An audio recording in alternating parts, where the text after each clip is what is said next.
Depuis longtemps, omniprésentes dans le paysage, proches du peuple qui les soutenait, les églises ont été les gardiennes de la morale et des valeurs de leur époque.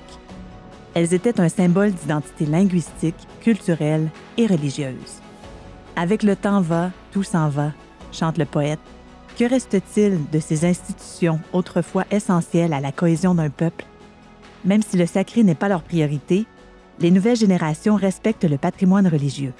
Voyant l'occasion, ils apparaissent comme une bénédiction. Ils savent que pour revivre, il faut accepter de mourir un peu. Des jeunes veulent préserver l'histoire tout en donnant une seconde vie aux églises. Avec des rêves d'entrepreneuriat et des ambitions plein la tête, ils voient dans ces bâtisses des occasions d'affaires uniques. Pour eux, la vie doit être célébrée et rentabilisée. Sauront-ils, par le développement économique de leur territoire, sauver le patrimoine religieux, une église à la fois?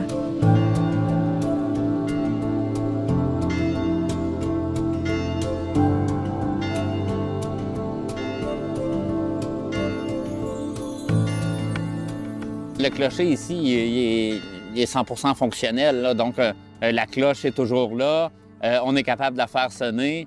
On y va un peu au feeling, en fait, là. Donc quand l'été, il y a beaucoup de gens ici dehors, il y a des gens sur la terrasse, puis qu'on sent que l'ambiance devient assez festive, bien, on sonne la cloche, puis on invite les gens même à la sonner, puis bien, les gens ont comme un plaisir fou à le faire.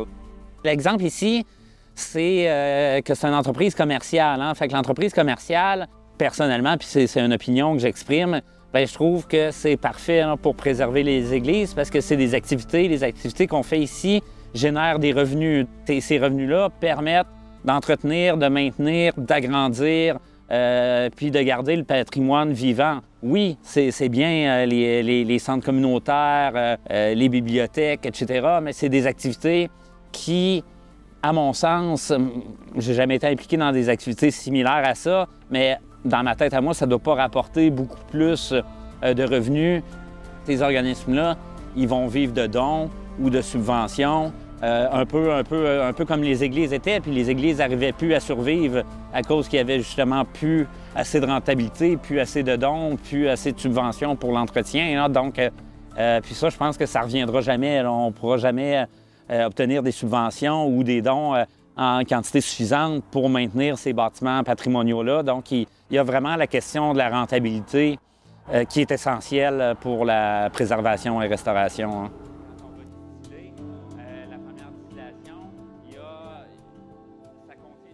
On est 4 propriétaires ici.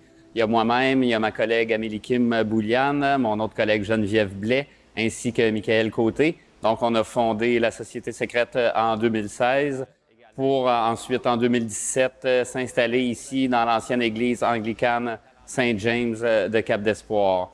Depuis 2017 qu'on est en production.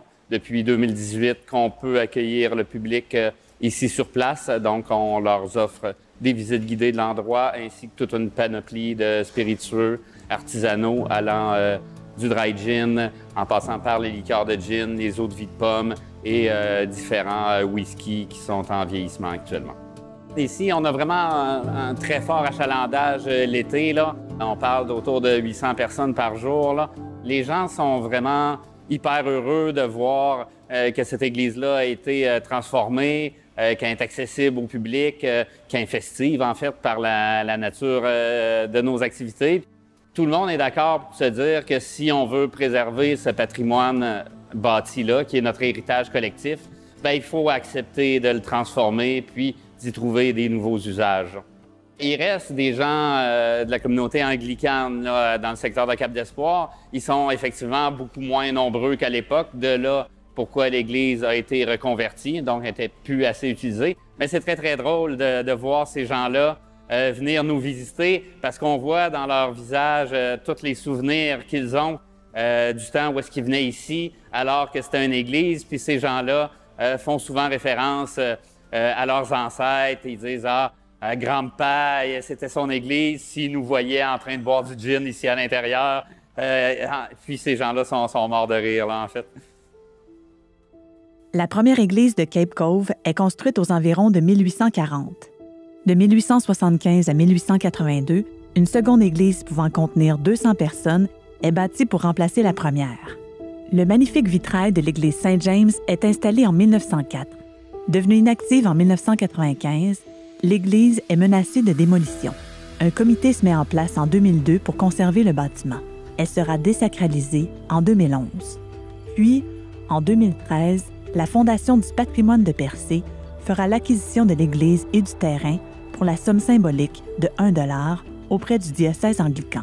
Il faudra attendre 2016 pour qu'un groupe de jeunes entrepreneurs décide d'acquérir l'église pour y fonder la Société secrète, une distillerie de gin artisanale. The church was deconsecrated in a service that the community came to, and it was a very emotional service. With the community, especially at the end when the doors were closed and the lights went off for the last time, and there was known that there would never be another church service in this building for the people that were here. That was very emotional. Keeping the building here is a symbol of the fact that the Anglicans were here. So it's important that it's a symbol. It's of our history.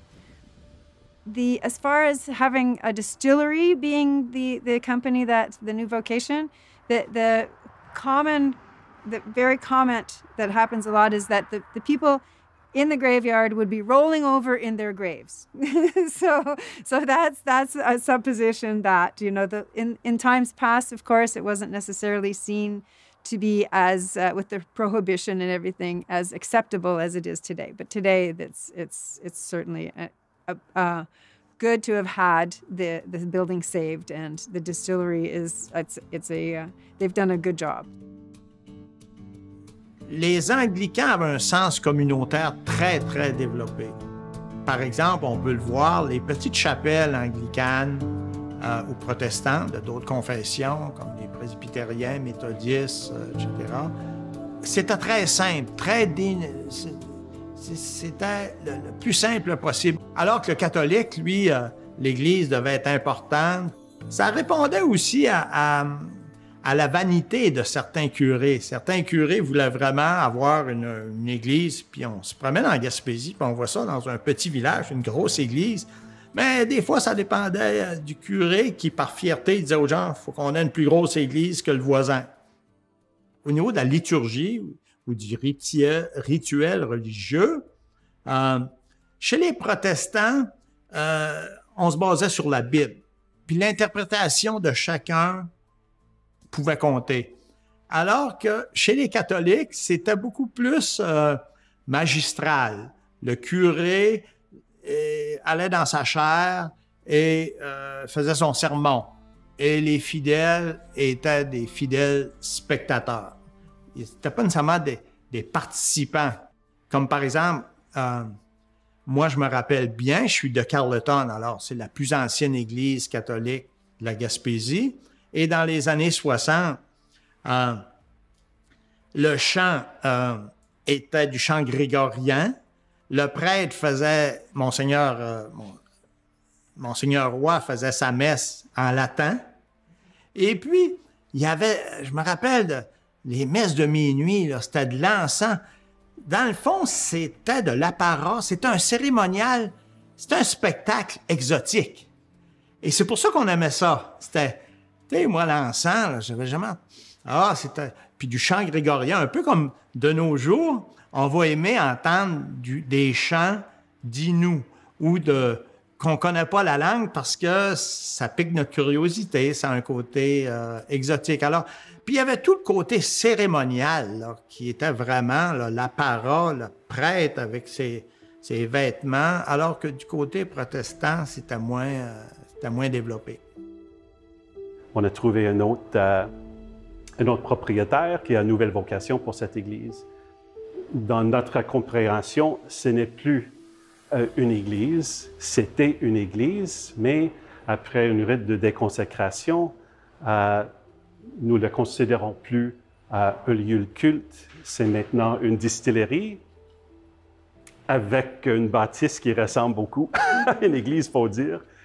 C'est plus facile au 21e siècle pour un anglican qui habite dans ce coin-ci de participer à une liturgie anglicane dans une église anglicane qui est 20 minutes d'ici ou 30 minutes d'ici. Nous, on est propriétaires ici, mais c'est l'héritage collectif. Donc, d'empêcher les gens d'y avoir accès, bien, on trouve que ça va un peu à contresens, de dire on veut préserver ce patrimoine-là, qui est un patrimoine collectif, mais finalement, les gens y ont plus accès. Hein. Donc, nous, le fait qu'on soit une entreprise publique, en fait, on est une petite usine. Par la bande, on est devenu un arrêt touristique incontournable en Gaspésie. Ça permet que les gens qui ne fréquentaient plus les églises, bien, en fait, se réapproprient ces lieux-là, puis ils vivent des expériences qui sont différentes. Puis dans notre cas, une expérience qui est très festive. Là. Donc, c'est redonner aux gens ce que les gens avaient abandonné, mais leur redonner sous une nouvelle forme, puis une forme que les gens apprécient, en fait. Là. Il faut dire que l'Église est pas vraiment une bâtisse, c'est plutôt le peuple de Dieu, comme on dit. On peut être l'Église n'importe où. On peut être l'Église dans une bâtisse qui ressemble beaucoup à ce qu'on envisage comme une Église avec une clocher, puis des vitraux et tout ça. Mais il faut rappeler que dans la vie de l'Église, qui dure plus que 2000 ans, cette idée des bâtisses dédiées pour ces rassemblements, c'est pas que c'est relativement nouveau, mais c'était pas toujours comme ça. Alors, les premiers disciples, l'Église primordiale, ils ont rassemblé dans les cuisines, dans les salons des familles. Alors, on peut être l'Église n'importe où, n'importe quand. Pour nous, ça mitige un petit peu le tristesse qu'on sent des fois quand on met fin à la vie ecclésiale d'une bâtisse comme ici à St. James Cape Cove. Que l'Église continue, même si on n'est pas dans nos anciens lieux de culte. Nous sommes entourés actuellement par les anciens membres de cette communauté qui sont enterrés dans le cimetière. Ils vont rester là jusqu'au retour de Christ. Alors, ils vont être là toujours comme des témoins à l'héritage et l'histoire de cette communauté qui est toujours vivante, simplement dans une autre façon. Pour transformer les églises, il faut accepter que ce ne sont plus des églises. Donc, il faut accepter de les transformer. Si on veut les préserver, il faut accepter qu'il y a des choses qui vont changer. Comme ici, il n'y a plus de banc d'église, il n'y a plus d'hôtel dans l'église. Mais l'église est encore là. Elle a été transformée. Mais comme je disais plus tôt aussi, bien, c'est quand on étudie l'histoire de ça, puis qu'on voit que l'église a été une église de X années pendant X années, ensuite est devenue une distillerie. Dans 100 ans, on ne sera plus là. Nous, on espère bien que cette distillerie-là va nous survivre. Mais si tel n'était pas le cas, bien, on espère bien que cette église-là va se transformer, va devenir d'autres choses, mais surtout qu'elle va continuer à vivre à travers le temps. Là.